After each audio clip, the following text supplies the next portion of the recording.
colocar para gravar aqui. Seja qual for o horário que você esteja assistindo esta aula, bom dia, boa tarde, boa noite, por que não dizer boa madrugada?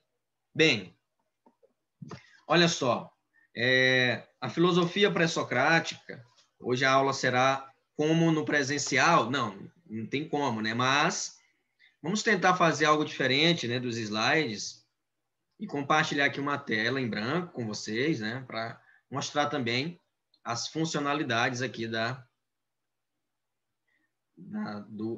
Isso, muito bem. Então, observem aqui nosso quadro, tá? Como vocês viram na aula ontem, eu expliquei para vocês, né? Eu falei sobre a questão do pensamento, sobre a capacidade, né? Sobre desenvolver o quê? A crítica, capacidade crítica, tá? Desenvolver a sua capacidade crítica.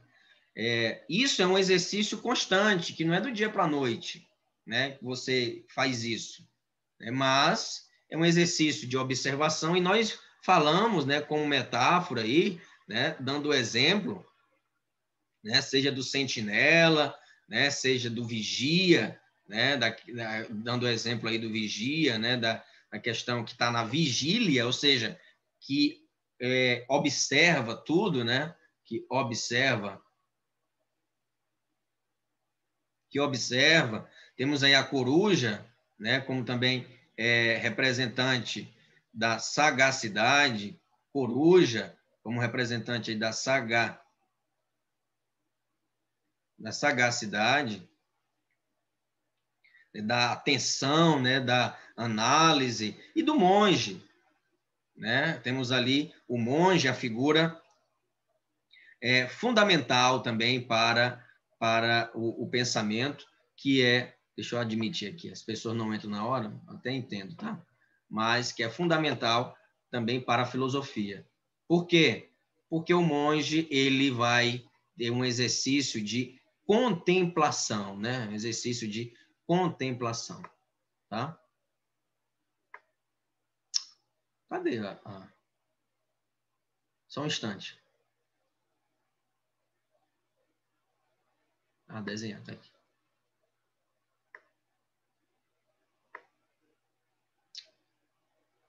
Perdi aqui onde é que é o lápis aqui nessa... Não é isso, não. Ai. Jesus.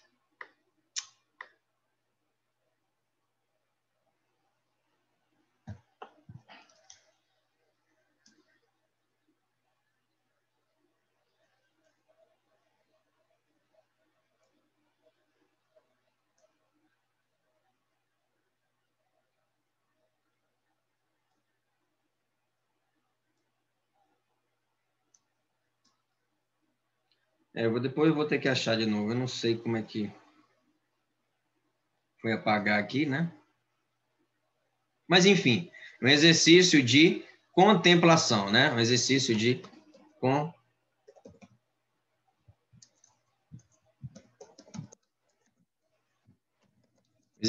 contemplação, tá? Ou seja, o dia a dia, né? A questão da correria e tal. Temos que ter mais calma, né? Ter mais paciência e buscar sempre, né? Sempre um olhar mais voltado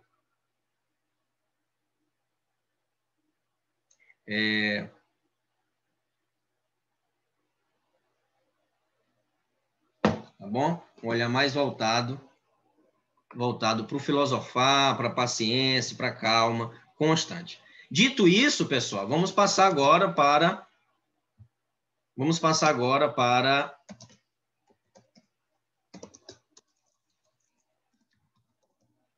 essas três figuras, né? O vigia, a sentinela, a coruja, o monge, tá? Enfim, só para que vocês fixem bem, né, o papel fundamental ali do filosofar constante, né, da análise, da crítica constantemente, tá? Sem pressa, com tranquilidade. Evidentemente que no dia a dia, ou até mesmo na profissão, como advogado, ou não, como analista, você tem que ter mais sagacidade e mais rapidez de raciocínio. Mas isso se desenvolve, isso vai se desenvolver com o tempo, né? Com o período, com a leitura. Insisto, cada aula dessa tem um capítulo lá no livro, então leia, busque ler, tá certo? Tá bom? Então, vamos lá. Agora eu queria saber onde é que fica essa... Gente do céu.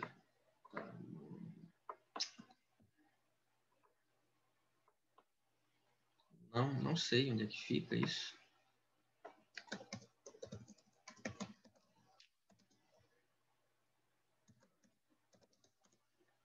Tá. Nós vamos estudar agora o período pré-socrático, né? Nós vimos com...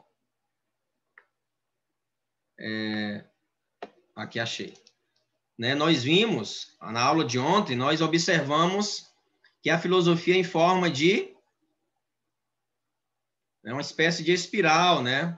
Ela é sempre um pouco cíclica, né? A história da humanidade também. Né? A história da humanidade. Então, observem. Nós temos o primeiro período, que é o período pré-socrático, tá? Período pré-socrático. O período pré-socrático, ele tem como pensadores o objeto de estudo, né? O objeto de estudo é justamente a natureza. Natureza, tá certo? A natureza, ou seja, o cosmos, tá? Também são chamados de naturalistas, tá certo? Naturalistas. Sempre esses pensadores, Tales de Mileto, Anaxímenes, Anaximandro, eles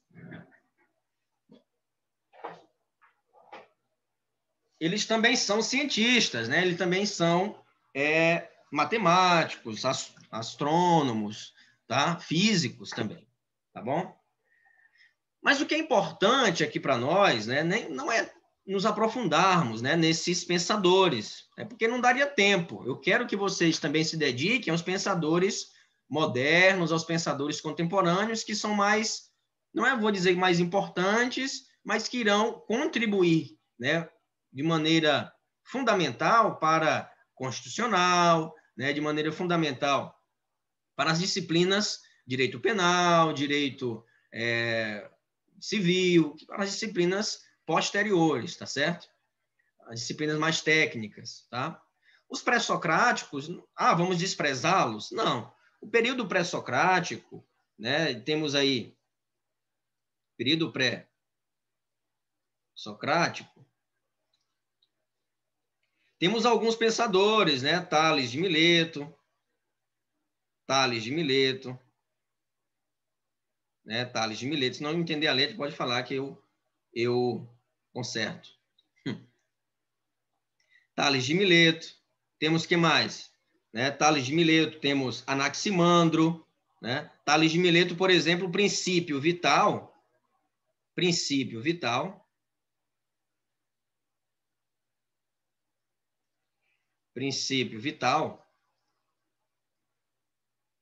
Ou seja, o motor, né? O elan vital, o arqué, é a água.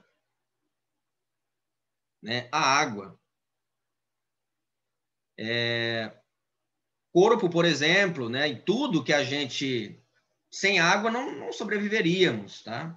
Então, Tales de Mileto tem como princípio aí, norteador do universo, né, do próprio ser humano, a água, tá? Por exemplo, porque a água, o Rio Nilo, nesse período, né, vamos dizer assim, a fonte ali, não somente de renda, né, mas de sobrevivência de um povo, né? Então, vocês assistiram Mad Max, vocês sabem do que eu estou dizendo. A água ali é escassez, né, total. E a luta pela água mesmo, né? Então, a mulher, quando está prestes a dar à luz, prestes a parir, por exemplo, o que que estoura ali, né? Qual líquido? É a água, né? Uma espécie de água. O corpo vai perdendo água também, né? A semente não brota se não houver água, né? A semente não brota se não houver, muda de estado, mas não deixa de ser água, né? Não deixa de ser água. Ela pode mudar de estado líquido, sólido, mas não deixa de ser água. Então, de certo modo, a regra fundamental, a regra era que esse princípio de vida, de manutenção, deve ser imutável, imutável nele mesmo. Então, o princípio de vida, né, deve ser imutável, né? Imutável nele mesmo, né? O princípio vital. Então, o importante aqui é que nós devemos entender, cada período desse teve um objeto de estudo. No caso do período pré-socrático, foi a água, certo? A água. Anaximandro de Mileto, Anaximandro de Mileto.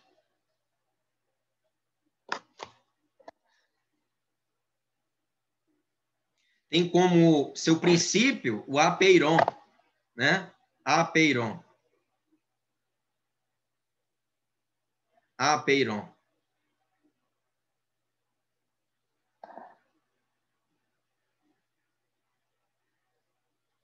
Certo? Apeiron, ou seja, o infinito, né? Por mais que muda a aparência, né? No caso da água, muda-se a aparência. Deve permanecer desde o começo até o fim. Existem poucos fragmentos desses pensadores, tá? Poucos fragmentos. Então, o que significa apeiron, professor? Apeiron significa o infinito. O infinito, né? O ilimitado. Tá certo? O ilimitado. Em seguida, né? Ou seja, o absoluto, o infinito, o ciclo infinito que é o universo, por exemplo, né? Tudo está preso a uma ideia de que existe um ciclo eterno de renovação, né? Um ciclo eterno de renovação. E nesse período, né, de certo modo, foi dividido assim em escolas, né? Ou surgiram escolas. Tem aí a escola pitagórica, né? Escola pitagórica, ou seja, Pitágoras.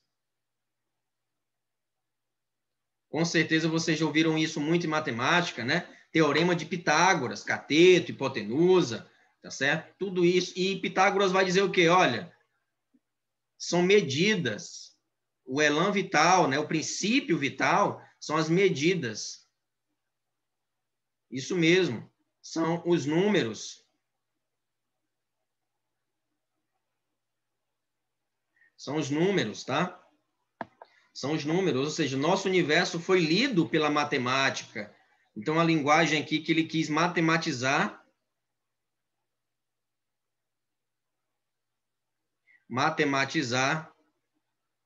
o universo, tá? A linguagem do universo, né, é através dos números. Se observarmos, tem total sentido nisso, né?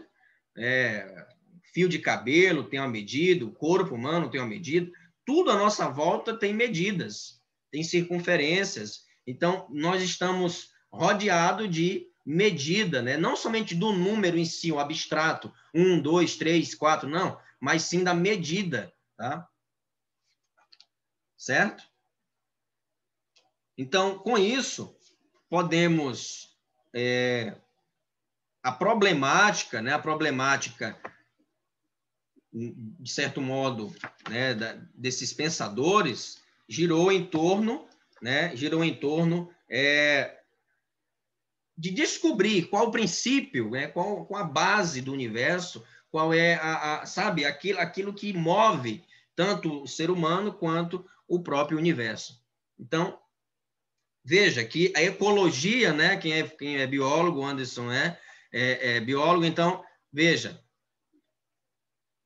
a ecologia surgiu aqui, né, de certo modo. Então, O Capitão Planeta veio depois, então a ecologia surgiu na Grécia Antiga, com esses pensadores, né? A questão do respeito pela natureza, né? De realmente apreciar, né? Certo? Agora tem umas palavras fundamentais nesse período, logos, tá? A physis,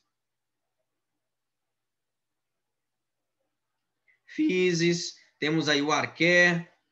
Physis é física, né? Tem a ver com físico. O que mais aqui? Não está aparecendo a imagem? Como assim?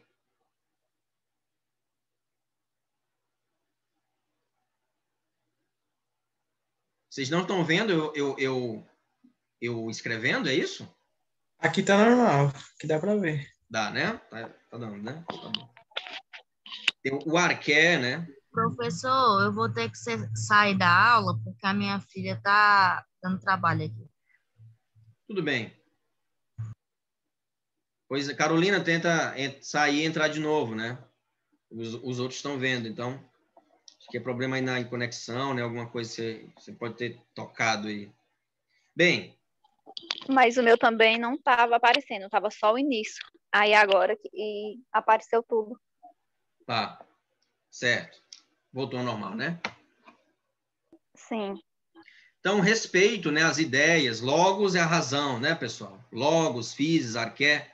Então, essas palavras são as palavras-chave desse período, tá? São as palavras-chave desse período, logos, a razão, physis, o físico, tá? E, claro, tem sempre o caráter crítico, né? O caráter da crítica.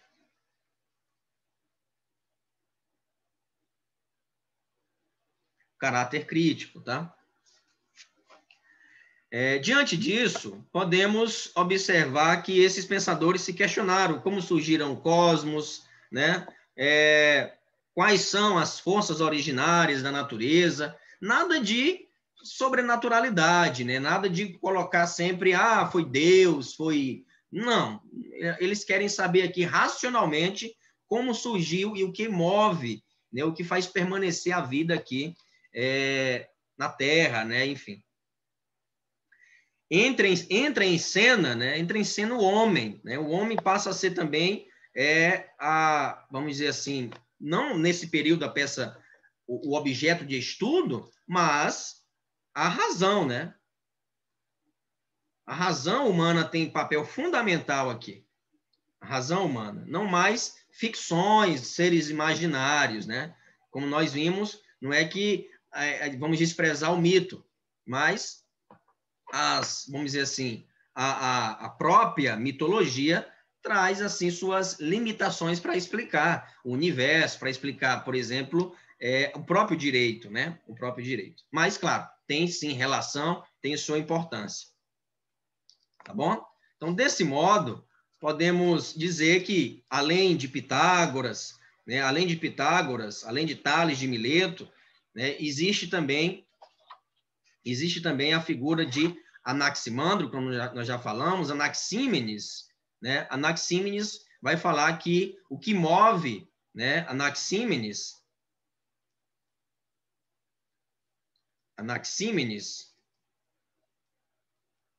o que move o arqué é o ar, né? O ar, a razão precisa da experiência, mas esta não vale sem a razão. A razão precisa da experiência, mas esta não vale sem a razão. E tem uma obra escrita chamada A Natureza, sobre a natureza. Anaximandro é o Apeiron, né? Heráclito, o que eu prefiro, né? Heráclito vai dizer que é o fogo, né? O fogo, certo? O princípio vital. E o que eu gosto mais de Heráclito é justamente a ideia de mudança. A ideia de mudança. Ou seja, a única coisa que permanece é a mudança, né? A única coisa que permanece é a mudança.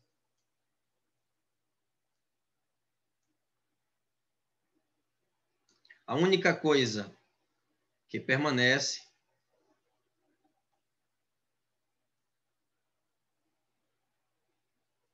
é a mudança.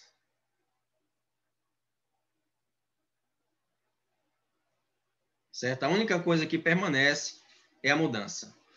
Heráclito tem um pensamento, vamos dizer assim, que vai na contramão, né, que é antagônico, né, que é antagônico ao pensamento de outro filósofo chamado Parmênides, né? Parmênides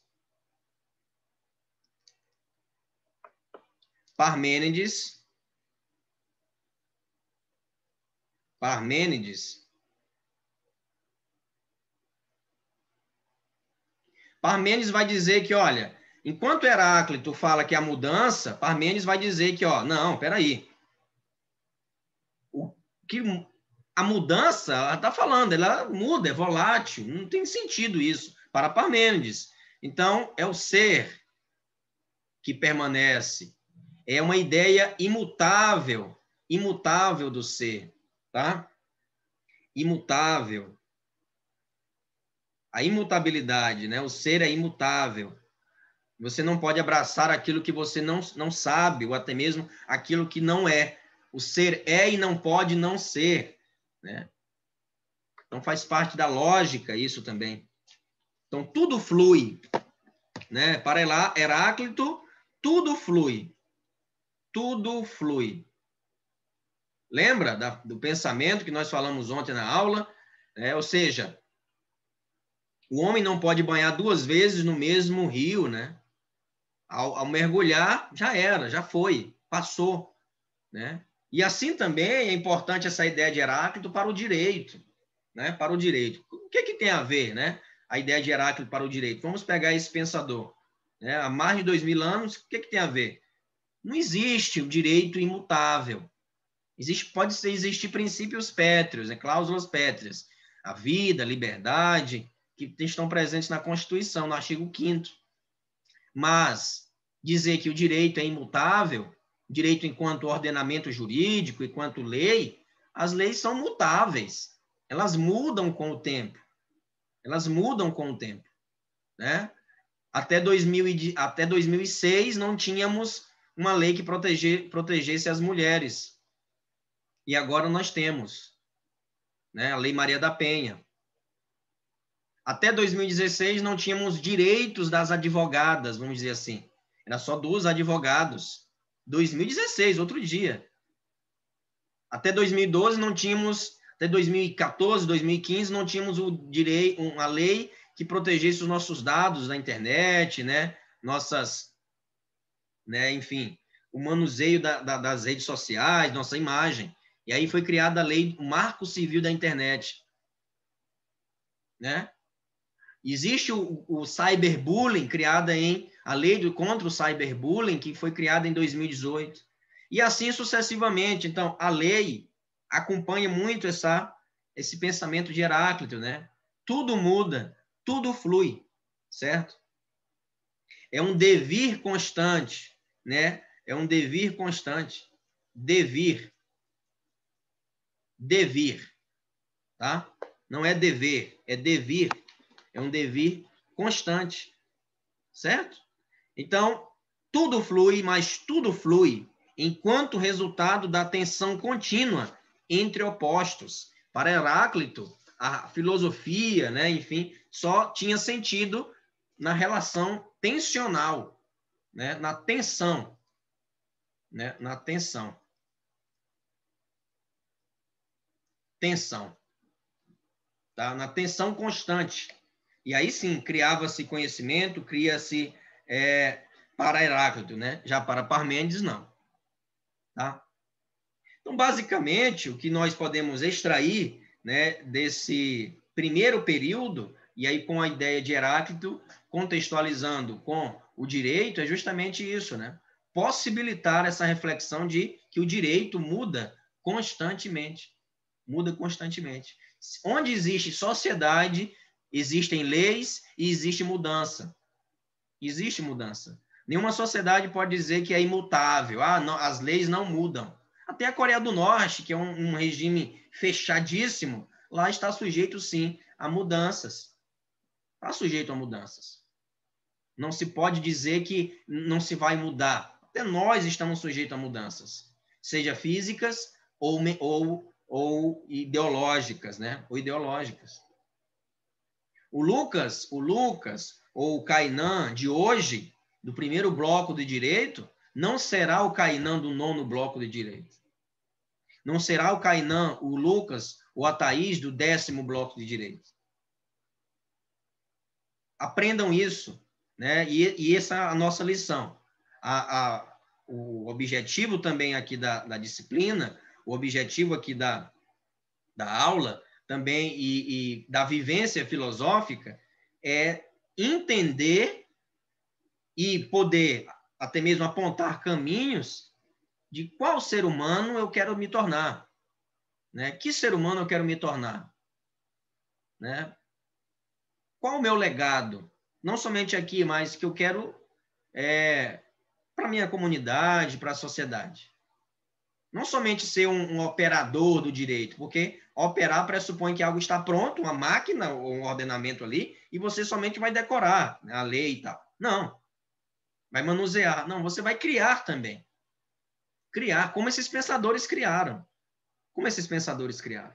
Então, não vamos ter essa ideia estanque, essa ideia limitada, que aqui nós não estamos para criar. Sim, nós podemos criar. Né? Podemos criar. Tá? Podemos criar, sim, um artigo, um texto, um movimento, entende? Que isso pode transformar a realidade que nós estamos. Nós podemos fazer a diferença. Primeiro, a diferença em nós mesmos, né? Em nós mesmos. Não nos apegando a frases clichês, né? Mas sim a atitudes. Não a lacrações, mas a atitudes filosóficas, atitudes filosóficas, tá? E aí, como é que estão o léxico de vocês? Vocês estão entendendo bem? Tá tranquilo, né? Vocês sabem o que é léxico? Já pegou aí o caderno, né? Eu sei o que é léxico. Já peguei, já tem umas palavras lá já. Palavra, né? Justamente, né? Tem que ter o caderno aí do léxico. Não se pode desprezar a língua portuguesa. Tem que ter um caderninho assim para ser a sua fonte o seu dicionário. Como vai ajudar vocês? Vocês vão ver. Esse caderno eu tenho, o que acho que uns 8, 10 anos, né? Há muito tempo. Isso eu sugiro a atitude, mas eu pratico isso, tá? Não vou sugerir algo que eu não pratique, seria incoerente da minha parte, tá? De professor que diz que lê, vamos ler, sim, mas vai que o aluno pergunta, tá, professor, me mostra aí um livro que você está lendo. Pois não, eu mostro o livro que eu estou lendo. Edgar Allan Poe, né? Edgar Allan Poe, tá? Entende? Então, temos que dar testemunho, né? Testemunho de ser um bom estudante, de ser uma boa estudante também, tá? Então, o primeiro momento é esse, uma breve interpretação aí dos primeiros filósofos. No segundo momento, vamos estudar Platão, começar, né? Aliás, Sócrates, Platão, Aristóteles, né? Para nós. Eita, professor, é acelerado assim? Nós temos muito pensadores. Eu tenho um plano audaz aqui. Vamos do antes de Cristo até o século XX. Temos o antes de Cristo até o século XX. Tudo isso vai cair na prova? Não, vamos nos desapegar dessa noção de cair na prova, de nota importante. Evidentemente, o nosso sistema também é quantitativo. Mas vamos desapegar um pouco dessa noção, dessa mentalidade de só nota. Vamos também apreciar e entender cada pensador, cada pensamento e, acima de tudo, refletir, né? Refletir sobre esses pensadores, tá certo? Esses pensadores. Muito bem, tá aí, tá falando do Platão. Mas você vai mudar a percepção, vamos estudar a obra República, porém, com uma nova concepção agora voltada mais para o direito, né? Voltada mais para o direito, tá bom? Então, vamos encerrar essa chamada aqui e na próxima nós vamos continuar com esses pensadores. Leitura obrigatória são os capítulos desses filósofos, né? Leitura leve, não se cobre, a prova vai cair, o que vai cair na prova? Não, tente desfrutar da leitura, apreciar a leitura, tá bom? E aí sim você vai absorver esse conteúdo, você vai aprender esse conteúdo. Tenho certeza, se você ler de forma leve, entendendo ali, buscando aprender a ideia do capítulo, não decorar, né? Não absorver que nem uma esponja, tá? Mas você sim vai apreciar, vai experimentar cada lição, cada leitura que você fizer, tá? E também busque outras fontes no Google Acadêmico, busque outras fontes, com certeza será fundamental para vocês, tá bom? Então, vamos encerrar essa chamada. Na próxima chamada, vamos continuar.